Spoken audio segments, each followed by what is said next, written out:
দেখিছে আপোনালোকে এজন বিখ্যাত বঢ়িবোৱা মানুহ এওঁৰ পৰা দুই এষাৰ শুনক কেনেকৈ বঢ়িবাই কেনেকৈ মাছ ধৰে এইটো মানে এইটো আমাৰ অসমীয়া ভাষাত এইটো মানে বুঢ়া গৰৈ বুলি কয় ইয়াক বুঢ়া গৰৈ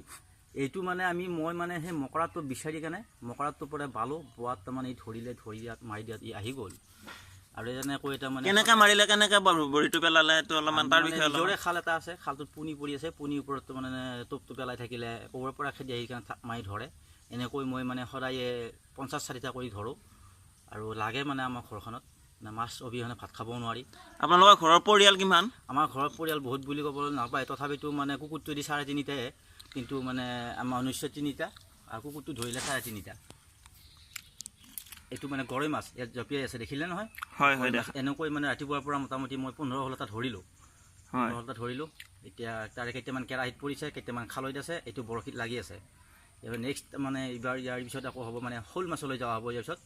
এতিয়া গৰৈ মাছ ধৰা শেষ এতিয়া শ'ল মাছৰ কাৰণে বেঙৰটো বিচাৰিম তাৰপিছত আমি শ'ল মাছ ধৰিবলৈ যাম এখন দলনি আছে দলনিত গৈ পিনে শ'ল মাছ ধৰি লৈ আহিম এই মাছবিলাক আপুনি বিক্ৰীও কৰে নেকি নাই এইটো বিক্ৰী কৰা নাযায় কেতিয়াবা লগ বন্ধুক 2-4টা কৰি দিয়া যায় এনেই দামত এনেই দিয়া যায় আৰু তাৰ বিনিময়ত কেতিয়াবা গধূলি পাৰ্টিচিপেট কৰা যায় এইটো গৰৈ মাছ এইটো লটকি আছে বৰশী দিয়া লটকি আছে এইটো গৰৈ এইটো লটকি আছে এইটো গৰৈ এইটো ভালকৈ চাওক আপোনালোকে এইদিন দেখিছেনে এইটো গৰৈ মাছ দেখক বৰশী চিপা হৈতে আছে এয়া এইটো গৰৈ এইটো চাই লওক আপোনালোকে ভালদৰে চাওক গৰৈ এই গৰৈ এই জঁপিয়াই আছে বৰশীত জঁপিয়াই আছে